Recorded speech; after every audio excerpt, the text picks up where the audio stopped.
Tan झालेला आहे आणि फेसवरती काळी लव आहे, त्यामुळे फेसवरती काळी झाक आलेली आहे, चेहरा असा फ्रेश दिसत नाही आणि आपल्याला कुठेतरी एखाद्या प्रोग्रामला जायचं आहे. मग आता काय करायचं आहे?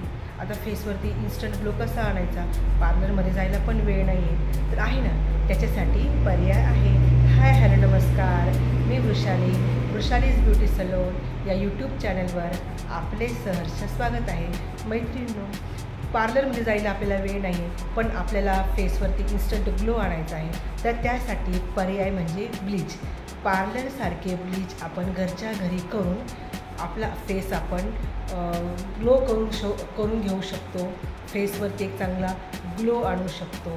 तर तो कसा आणायचा, कोणते क्रीम वापरायचे, ब्लीच ॲप्लिकेशन कसे करायचे, किती वेळ ठेवायचे, हा सगळा पूर्ण व्हिडिओ मी तुम्हाला शेअर केला आहे. तर त्यासाठी व्हिडिओ संपूर्ण पहा.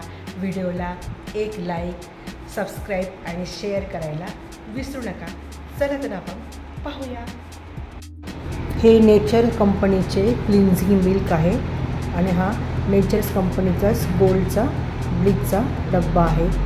याबरोबर ॲक्टिवेटरसुद्धा येते आणि आपल्याला एक बाऊल आणि एक ब्रश लागणार आहे. तर सर्वप्रथम आपण क्लिन्झिंग मिल्कच्या साहाय्याने फेस क्लीन करून घेऊ. आधी क्लिन्झिंग मिल्क व्यवस्थित फेसवरती लावून घ्यावे. चांगले गालावर, चेहऱ्यावरती संपूर्ण फिरवावे. नंतर स्पंजच्या साहाय्याने चेहरा पुसून घ्यावा. नंतर बाऊलमध्ये ब्लीच क्रीम घेऊन त्यात ॲक्टिवेटर टाकावे व ब्रशच्या साहाय्याने चांगले मिक्स करावे.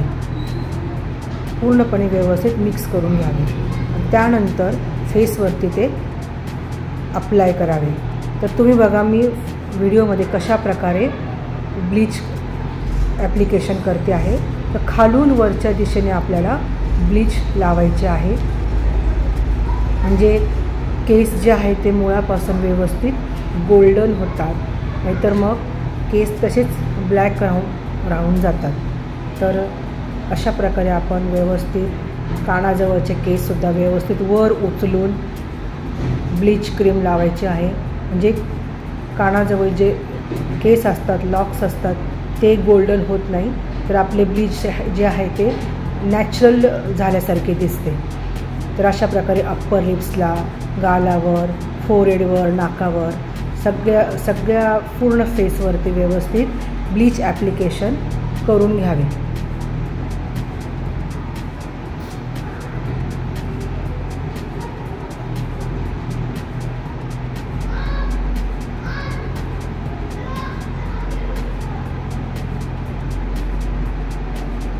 फक्त एक गोष्ट लक्षात घ्यावी, ब्लीच लावताना तुम्ही आयब्रोजच्या जास्त जवळ ब्लीच लावू नये.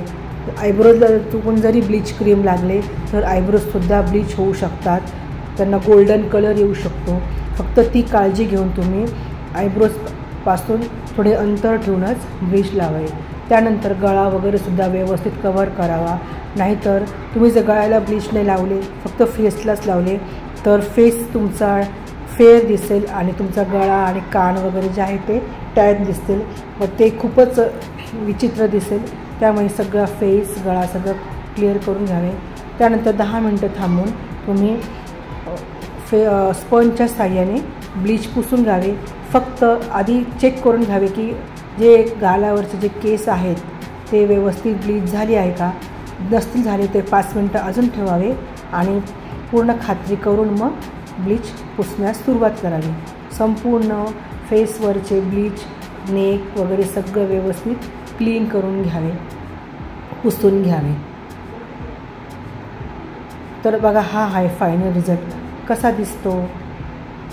आवडला का तुम्हाला? आवडलं तर लाईक, शेअर आणि सबस्क्राईब करायला विसरू नका. थँक्यू.